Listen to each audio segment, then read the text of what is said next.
ओम त्र्यंबकं यजामहे सुगंधिं पुष्टिवर्धनम् उर्वारुकमिव बन्धनान् मृत्योर्मुक्षीयमामृतात्।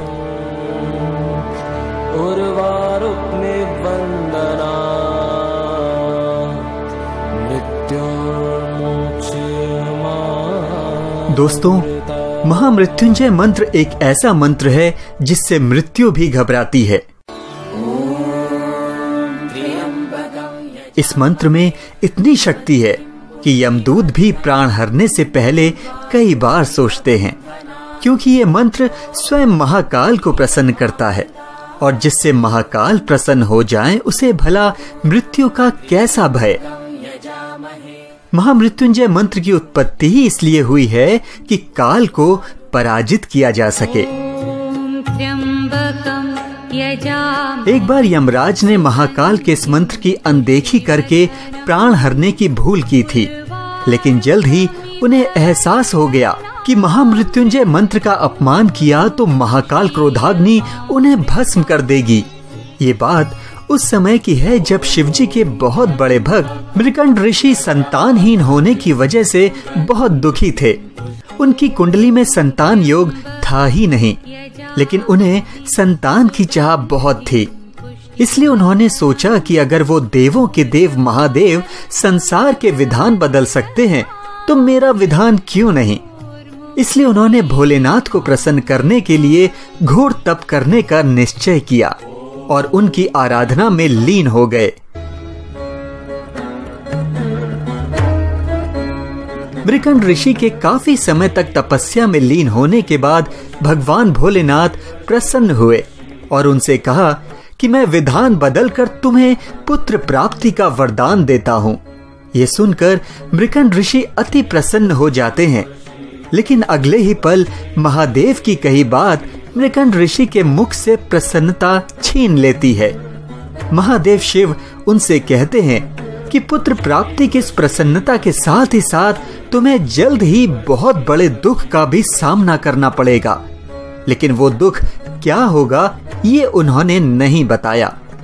जल्द ही मृकंड ऋषि को पुत्र की प्राप्ति होती है, जिसका नाम मार्कंडेय पड़ा। मृकंड ऋषि अति प्रसन्न हुए, लेकिन जैसे ही ज्योतिषियों ने उन्हें बताया कि यह बालक अल्पायु है और इसकी आयु मात्र 12 वर्ष है, उनकी खुशी दुखों में बदल गई। पत्नी पर तो दुखों का पहाड़ टूट पड़ा। तभी मृकंड ऋषि अपनी पत्नी को आश्वस्त करते हैं कि जिन सदाशिव भगवान ने मार्कंडेय के जन्म का वरदान दिया वही उसके प्राणों की रक्षा भी करेंगे और दीर्घायु होने का वरदान देंगे। समय बीतने के साथ ही साथ मार्कंडेय बड़े होने लगे। मृकंड ऋषि ने उन्हें शिव मंत्र की दीक्षा दी, लेकिन समय के साथ साथ मृकंड और उनकी पत्नी की चिंता भी बढ़ती रही। माता पिता को परेशान देखकर मार्कंडेय ने इसका कारण पूछा तो माता ने मार्कंडेय को उसके अल्पायु होने की बात बता दी, लेकिन मार्कंडेय ने बिना परेशान हुए माता पिता को यह विश्वास दिलाया कि वो उनके दुख को दूर करने के लिए सदाशिव से दीर्घायु होने का वरदान अवश्य लेंगे। और इसके बाद मार्कंडेय ने शिवजी की आराधना के लिए महामृत्युंजय मंत्र की रचना की।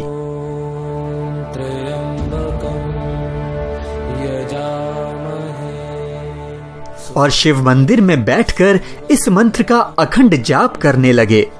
शिव की आराधना करते करते वो समय आ ही गया जिसका सभी को डर था। मार्कंडेय की आयु 12 वर्ष होते ही यमदूत उन्हें लेने आ गए, लेकिन जब यमदूतों ने देखा कि मार्कंडेय महाकाल की आराधना में लीन है तो उन्होंने थोड़ी देर प्रतीक्षा की, लेकिन मार्कंडेय महामृत्युंजय मंत्र का जाप करते ही रहे। समय बीत रहा था, लेकिन यमदूतों का साहस नहीं हुआ कि वो मंत्र का जाप कर रहे मार्कंडेय के प्राणों को हर सके। वो वापस लौट गए और ये बात यमराज को बताई। ये सुनकर यमराज ने कहा कि मृकंड के पुत्र को मैं स्वयं लेकर आऊंगा, और इसके बाद यमराज मार्कंडेय को लेने उसके पास पहुंच गए। यमराज को अपने सामने देख मार्कंडेय जोर जोर से मंत्र का जाप करने लगे। और शिवलिंग से लिपट गए। ये देखकर यमराज ने मार्कंडे को शिवलिंग से खींचकर ले जाने की कोशिश की। तभी एक भयंकर हुंकार से धरती कांपने लगी और एक प्रचंड प्रकाश उत्पन्न हो गया, जिसमें से स्वयं महाकाल हाथों में त्रिशूल लिए प्रकट हुए। उन्होंने यमराज से कहा कि तुमने मेरी साधना में लीन भक्त के प्राणों को हरने का प्रयास कैसे किया? यमराज महाकाल के प्रचंड रूप को देखकर भयभीत हो जाते हैं और महाकाल से कहते हैं, हे भोलेनाथ, मैं आपका सेवक हूँ। आपने ही जीवों के प्राण हरने का निष्ठुर कार्य मुझे सौंपा है और मैं वही कार्य पूर्ण कर रहा हूँ। मुझे क्षमा करें। तब जाकर महाकाल का क्रोध शांत हुआ और उन्होंने कहा कि मैं अपने भक्त की आराधना से प्रसन्न हूँ और मैं इसे दीर्घायु होने का वरदान देता हूँ। अब तुम इसे नहीं ले जा सकते। इसके बाद यमराज ने कहा कि प्रभु, आपकी आज्ञा का मैं सम्मान करता हूँ। मैं अब से मार्कंडे द्वारा रचित महामृत्युंजय मंत्र का पाठ करने वाले किसी भी भक्त को कोई हानि नहीं पहुंचाऊंगा। तो इस तरह मार्कंडे को दीर्घायु का वरदान मिल गया और शिव भक्तों को मृत्यु से बचाने वाला महामृत्युंजय मंत्र प्राप्त हो गया। कहते हैं, सोमवार को महामृत्युंजय मंत्र का पाठ करने से महाकाल की कृपा होती है और कई असाध्य रोगों और मानसिक परेशानियों से छुटकारा मिलता है। जय महाकाल।